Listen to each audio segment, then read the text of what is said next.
पिलामाने पूर्व वीडियो रे आमे हर्ष उकार पढ़ी चल एबे दीर्घ उकार पढ़ा।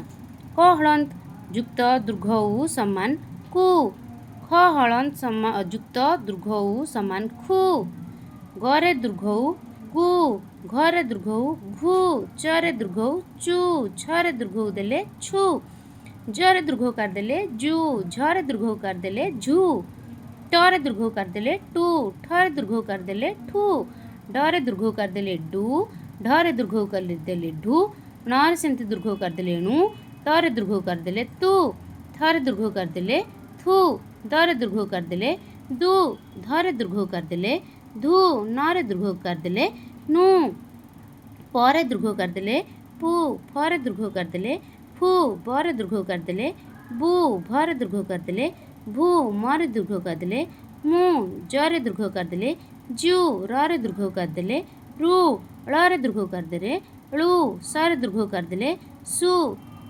सेमती मूर्धन्यसरे दीर्घ उकार देले सु, दंतेसरे दीर्घ उकार देले सु, हारे दीर्घ उकार देले हु, क्षरे दीर्घ उकार देले ह्यू, यरे दीर्घ उकार देले यू, लरे दीर्घ उकार देले लु।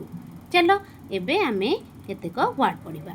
एटी कोन लिखाई मोरे दीर्घ उकार ळे आकारे कोन हैला मूला, सेमती मयूर मयूर, सेमती भूमि भूमि, मूषा मूषा, कूଅ कूଅ, धूली धूली, सूता सूता, तुरी तुरी, मूल मूल, मूल मूल, पूजा पूजा, दूत दूत, सुकर सुकर, नूपुर नूपुर, नूतन नूतन, पूजक पूजक, दूषित दूषित,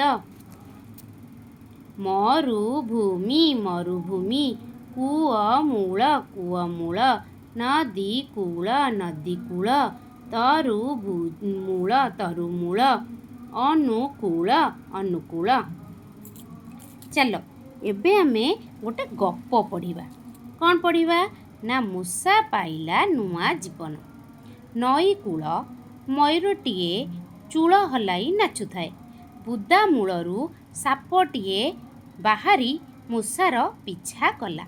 मूषा बिचरा डरी डरी दौड़ी आसिला मयूर पाखकू। मयूर मूषा को पचारिला कथा कौन? मूषा साप कथा कहिला। मयूर कहिला एई कथा, ताकू ठिकणा जवाब दउछि। साप एथर पाखकू आसिला।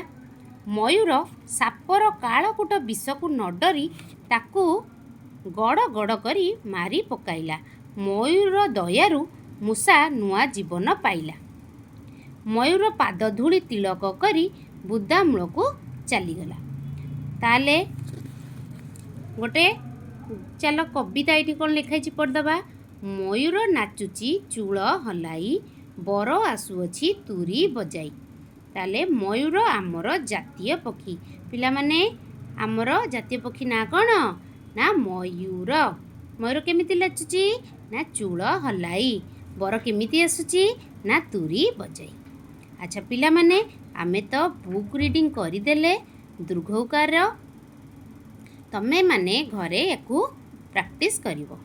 वीडियोटी भल लगी लाइक शेयर सब्सक्राइब निहाती करिवो।